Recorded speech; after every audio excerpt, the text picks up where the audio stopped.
Assalamualaikum warahmatullahi wabarakatuh. Dan selamat siang menjelang sore. Kembali lagi bertemu dengan saya Gunawan Songki, host dalam ngobrol di podcast Universitas Muslim Indonesia di kanal YouTube UMI Makassar. Nah, seperti biasanya setiap podcast kita kemudian membahas event-event tertentu, isu-isu tertentu yang berkaitan dengan Universitas Muslim Indonesia. Nah, kali ini kita telah menghadirkan Dekan Fakultas Hukum Universitas Muslim Indonesia, yaitu Bapak Profesor Dr. Haji Laode Hussein, SH, MH. Apa kabar, Prof? Baik, Alhamdulillah. Assalamualaikum. Waalaikumsalam warahmatullahi wabarakatuh. Nah, kehadiran Bapak Dekan Fakultas Hukum, Prof. Laode ini kita akan mengulas dalam waktu dekat akan ada event penting yang mendaulat. Salah satunya adalah Universitas Muslim Indonesia sebagai tuan rumah dalam International Conference bertajuk Changing of Law on Energy and Mining. Mungkin kalau dalam bahasa Indonesia maknanya adalah perubahan hukum dalam sektor energi dan pertambangan, kurang lebih seperti itu. Nah, langsung saja tanpa mau basa-basi, kita mau tanya-tanya sedikit ini kan dalam waktu dekat itu kalau saya tidak salah tanggal 24 Juli 2023, Prof ya? Iya, tanggal 24 Juli 2023. Nah, ini yang menarik sebenarnya, yang pertama itu saya dengar pembicaranya ini dari 5 negara, Prof ya. Nah, itu kalau boleh disebutkan itu siapa-siapa saja dan dari mana saja itu, Prof? Ya, baik. Assalamualaikum warahmatullahi wabarakatuh. Waalaikumsalam warahmatullahi wabarakatuh. Dalam waktu singkat ini, 10 hari ke depan, Fakultas Hukum Universitas Muslim Indonesia itu akan menggelar International Conference yang sebenarnya yang tema sentralnya adalah berkaitan dengan pembaharuan hukum atau perubahan hukum dalam hubungannya dengan pengembangan sumber daya alam Indonesia. Dalam kegiatan International Conference ini sebenarnya kita laksanakan itu dalam rangka menyikapi program kerja Asosiasi Pimpinan Perguruan Tinggi Hukum Indonesia yang akan dilaksanakan setiap tahun ini. Nah, kegiatan International Conference ini Fakultas Hukum Universitas Muslim Indonesia itu diperankan sebagai host, ya. Di samping perguruan tinggi lain itu yang ada di sekitar Kota Makassar itu sebagai co-host, yaitu Fakultas Hukum Universitas Sagari Gading dan Fakultas Hukum UKI Paulus sebagai co-host. Kemudian kegiatan ini itu menghadirkan para narasumber di 4 negara. Oh, 4 ya, 4 negara, yaitu yang pertama adalah dari universitas yang ada di Amerika, New York University. New York University. Ya, kemudian dari Belanda itu ada Utrecht University. Utrecht University. Kemudian dari India, dari Jawaharlal Nehru University, dan UKI, Universitas Kebangsaan Malaysia. Jadi 4 negara inilah yang akan hadir di Universitas Muslim Indonesia secara luring. Oh, ya. Secara luring? Secara luring. Jadi mereka langsung datang? Mereka akan datang di menarik. Kota Makassar ini, karena memang mereka tertarik dengan isu yang kita angkat, yaitu pembaharuan hukum berkaitan dengan pengembangan sumber daya alam, khususnya pertambangan. Kaitan pertambangan, karena memang isu-isu hukum berkaitan dengan pertambangan ini sangat kontemporer. Iya, pastinya, itu menarik untuk dibahas. Nah, saya baca juga beberapa slide di media sosial juga, UMI juga punya salah satu delegasi pembicara kalau tidak salah, Prof ya, di dalam international seminar kali ini. Iya, memang dalam rangka international conference ini, UMI kita perankan sebagai salah satu narasumber yang memang memahami betul berkaitan dengan isu-isu pengembangan sumber daya alam di Indonesia, khususnya di Sulawesi. Ya, itu kita tunjuk di sini adalah Profesor Dr. Muhammad Hatta Fatah. Oh iya, Pak WR5. Ya, beliau ini memang cukup memahami dengan pengelolaan sumber daya alam di Indonesia, khususnya Sulawesi Selatan malah. Betul sekali. Artinya, Prof, dengan demikian 5 negara, kalau berarti saya nggak salah, Prof. Ya. Berarti Indonesia ada UMI, Belanda ada Utrecht, Amerika ada New York, India ada Jaharla, dan Malaysia ada UKM, Universitas Kebangsaan Malaysia. Nah, menarik sekali, Prof. Nah, memang isu tentang masalah sumber daya alam, khususnya di bidang energi dan pertambangan ini, dia jadi belakangan ini cenderung agak jadi masalah yang cukup serius. Nah, apalagi kebijakan hukum, memang dituntut kebijakan hukum itu lebih serius melihat persoalan tersebut. Nah, apa sih yang melatar belakangi sampai kenapa sih kita harus bikin seminar, internasional seminar yang fokus membahas tentang sumber daya alam ini, khususnya bidang energi dan pertambangan ini, Prof? Ya, saya kira memang International Conference yang kita gelar ini dengan mengambil tema sentral pada pembaharuan hukum di bidang pertambangan, khususnya di Indonesia, isu hukum pertambangan ini kan menjadi isu yang harus dikembangkan, gitu kan. Nah, olehnya itu kita harapkan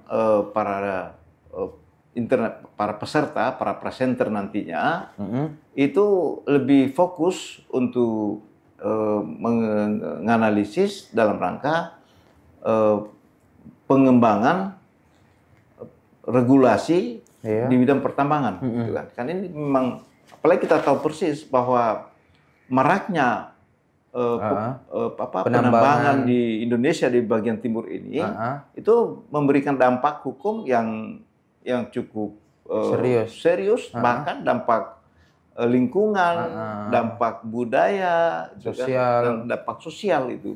Ini yang harus diperhatikan di era sekarang ini.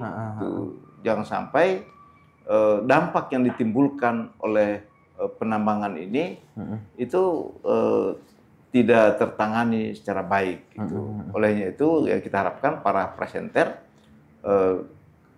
bisa fokus dalam mengkaji, menganalisis, kemudian mempublikasikan hasil kajian berkaitan dengan hukum pengembangan sumber daya alam ini di Indonesia. Menarik sekali sebenarnya, apalagi masalah-masalah penambangan ini belakangan misalnya salah satunya reklamasi setelah pasca penambangan misalnya. Nah, ini kan banyak berita beredar di media itu mungkin kepatuhan hukum dari industri itu cenderung tidak terlalu lagi disebutkan, mungkin mereka nggak terlalu patuh terhadap hukum yang berlaku. Nah, makanya kemudian ini adalah kabar yang baik, perguruan tinggi mau serius untuk hadir dalam memberikan kajian-kajian akademik yang berbasis teori, berbasis fakta-fakta empirik di lapangan. Nah, ini adalah kabar yang cukup baik sebenarnya. Nah, seperti ini, Prof, pertanyaannya kemudian, setelah nanti ada riset dipublikasikan, itu apa tindak lanjut selanjutnya nanti ini, Prof? Mungkin merekomendasikan sebuah kajian akademik misalnya ke pemerintah atau seperti apa nantinya, Prof? Iya, saya kira memang setiap penelitian yang dilakukan oleh para dosen, kemudian mempublikasikan hasil penelitiannya, itu paling tidak itu ada outcome yang ditimbulkan, antara lain itu kebijakan pemerintah itu di bidang penambangan ini itu lebih fokus pada penanggulangan dampak yang ditimbulkan. Oh iya. Salah satu contoh misalnya di Papua ada salah satu British Petroleum, itu mereka melakukan penambangan di Bintuni sana, itu banyak dampak yang ditimbulkan, termasuk dampak lingkungan. Gitu. dampak terhadap masyarakat. Seharusnya kan penambangan yang dilakukan itu bisa berdampak pada peningkatan kesejahteraan masyarakat yang ada di wilayah itu. Kemudian tidak memberikan dampak lingkungan, misalnya sungai yang tadinya jadi sumber kehidupan, kemudian airnya itu bisa dijadikan objek wisata, tapi dengan adanya penambangan itu justru airnya menjadi kabur, berubah warna. Nah, itu kan dampak lingkungan yang ditimbulkan dari penambangan yang ada di daerah, gitu kan. Itu bukan hanya di Papua, di berbagai wilayah yang ada di Indonesia bagian timur ini, penambangan yang dilakukan itu kan banyak dampak yang ditimbulkan. Iya, betul sekali, Prof. Nah, ini yang kurang mendapat perhatian dari baik dari pemerintah maupun para pengelola tambang itu sendiri. Betul sekali, Prof. Ini yang harus menjadi konsentrasi dalam penelitian yang dilakukan oleh dosen itu. Nah, kita kembali ke event international conference-nya, Prof. Nah, ada target khususnya mungkin berapa paper nanti yang akan terpublikasi atau seperti apa itu, Prof? Ya, baik. Terkait dengan international conference yang kita gelar ini, ada host dan co-host. Gitu kan. Jadi host itu dikasih prioritas untuk publikasi secara gratis.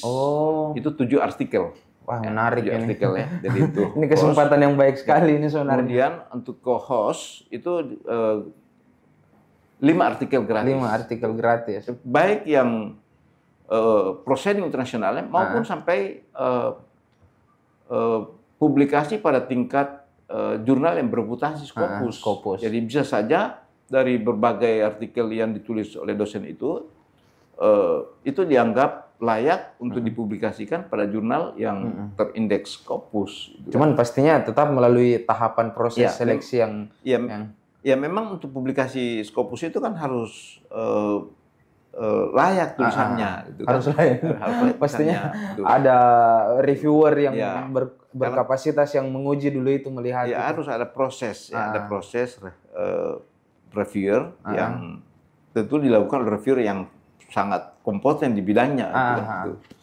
Jadi selain host dan co-host, itu ada presenter lain dari berbagai negara, ya. Karena memang Interest Conference ini yang kita gelar di UMI sebagai host, itu kita sudah sampaikan di beberapa negara seperti Myanmar, Thailand, Filipina, India, New York, sampai Turki. Kebetulan ada mahasiswa dari Turki yang juga mendaftar, yang sudah mensubmit artikelnya di link pendaftarannya. Link pendaftaran yang kita buka di Fakultas Hukum Universitas Indonesia. Sampai jadi pesertanya sampai ke Turki, beberapa negara ini. Ya namanya kegiatan internasional. Iya. Jadi baik presenter maupun reviewer harus internasional, lalu narasumbernya juga harus internasional. Menarik sekali. Ini pekerjaan yang membahagiakan sekaligus cukup berat ini bagi Fakultas Hukum Universitas Muslim Indonesia selaku host. Nah, ini kan agendanya tinggal kurang lebih 10 hari ke depan lah, genapnya itu 10 hari ke depan. Ini kesiapannya Fakultas Hukum selaku tuan rumah ini seperti apa, Prof? Ya, alhamdulillah sebenarnya Fakultas Hukum sudah mempersiapkan dari beberapa bulan yang lalu untuk International Conference ini. Dan kita didukung oleh universitas, mendukung untuk kegiatan ini. Kalau memang kita menggelar kegiatan International Conference, itu menjadi pendukung, menjadi salah satu kegiatan yang mendukung Universitas Muslim Indonesia sebagai World Class University. Jadi memang UMI sebagai universitas yang mencita-citakan atau yang segera menuju kepada World Class University, itu harus ditunjang dengan berbagai aktivitas, kegiatan-kegiatan yang berskala internasional. Betul sekali, Prof. Ini agenda-agenda internasionalisasi ini. Ya, yang paling menarik sebenarnya ketika kita bekerja sama atau membangun MOU dengan beberapa perguruan tinggi yang ada di Amerika, di Belanda, mereka tidak mau melaksanakan MOU kalau tidak didahului dengan kegiatan atau aktivitas yang harus ada kegiatan bersama dulu. Ya, jadi mereka mau tanda tangan MOU, tapi apa kegiatan yang mengawali itu? Olehnya itu, dengan kegiatan International Conference ini, itu menjadi awal bagi UMI untuk bisa membangun jejaring kerjasama, membangun MOU dengan perguruan tinggi yang ada di Amerika seperti New York University, kemudian Utrecht University, Leiden University, sampai IPEC Law School yang ada di Paris. Itu masih bekerja sama dengan UMI, tetapi kita dahului dengan kegiatan-kegiatan yang internasional seperti ini. Nah, menarik sekali ini. Kerjasama untuk event internasional ini bukan perguruan tinggi level bawah, ini Utrecht New York University ini adalah perguruan tinggi papan atas dalam peringkingan perguruan tinggi kelas dunia ini. Ini merupakan peluang yang sangat bagus sekali untuk Universitas Muslim Indonesia dalam agenda-agenda internasionalisasi ini. Nah, terakhir ini Prof, mungkin ada kata-kata undangan untuk atau panggilan untuk peserta di luar sana yang belum mendaftar, belum mensubmit paper dan lain-lain supaya mereka mau join kegiatan seminar internasional kali ini, Prof. Saya silakan, Prof. Baik, melalui kegiatan ini kita harapkan semua dosen yang konsens dengan pembaharuan hukum atau di bidang hukum itu bisa ikut dalam kegiatan ini, baik secara offline maupun secara daring. Kemudian yang tidak kalah penting adalah kita harapkan ini menjadi peluang besar bagi dosen-dosen yang ada di kawasan timur Indonesia untuk mensubmit atau ikut berpartisipasi dalam publikasi hasil-hasil penelitian sepanjang isunya itu berkaitan dengan pengembangan sumber daya alam, kemudian hak-hak asasi manusia. Nah, itu yang kita harapkan mahasiswa S2, S3 paling tidak ikut dalam proceeding internasional. Ini kesempatan yang baik yang kita harus manfaatkan. Bagaimanapun juga kalau kita tidak menyikapi ini, saya kira kita agak sedikit tertinggal. Dan kita UMI itu tidak akan mau ketinggalan dengan perubahan yang ada sekarang ini, khususnya berkaitan dengan pertumbuhan hukum, perkembangan hukum. Fakultas Hukum UMI itu adalah fakultas hukum yang juga sudah menunjukkan jati dirinya sebagai fakultas hukum yang bereputasi di kawasan timur Indonesia. Dan terakreditasi unggul pastinya, Prof. Kita sudah mencapai pada akreditasi excellence, unggul. Nah, menarik sekali. Jadi kepada seluruh peserta yang memiliki konsen, calon peserta yang memiliki konsen atau minat di bidang hukum, pembaharuan hukum, dan juga pertambangan juga pastinya, Prof, dan energi. Nah, ini adalah kesempatan yang sangat menarik untuk mengupdate ilmu pengetahuan, untuk meningkatkan skor di bidang publikasi juga. Itu pastinya kesempatan yang sangat bagus untuk dimanfaatkan. Nah, terima kasih banyak waktunya, Prof. Semoga hari-harinya sehat selalu. Terima kasih telah berkunjung di podcast Universitas Muslim Indonesia. Sekali lagi, Pak Dekan Prof. Laude Husain adalah Dekan Fakultas Hukum Universitas Muslim Indonesia. Sebelum saya tutup, kembali saya selaku host, saya mengingatkan kepada seluruh penonton masyarakat Universitas Muslim Indonesia untuk selalu mengupdate informasi-informasi terkini terkait UMI hanya di official account atau di akun resmi UMI yang di Instagram itu di UMI Aceh ID, Twitter Universitas Muslim Indonesia, Facebook Universitas Muslim Indonesia, dan ada juga yang terbaru di Threads. Pastinya teman-teman pengguna media sosial, anak muda pengguna sosial pasti sangat paham dengan media sosial yang paling baru yaitu Threads. Nah, di situ juga ada info terkait Universitas Muslim Indonesia. Sekian dari saya tutup. Gunawan Songki. Wassalamualaikum warahmatullahi wabarakatuh. Waalaikumsalam warahmatullahi wabarakatuh.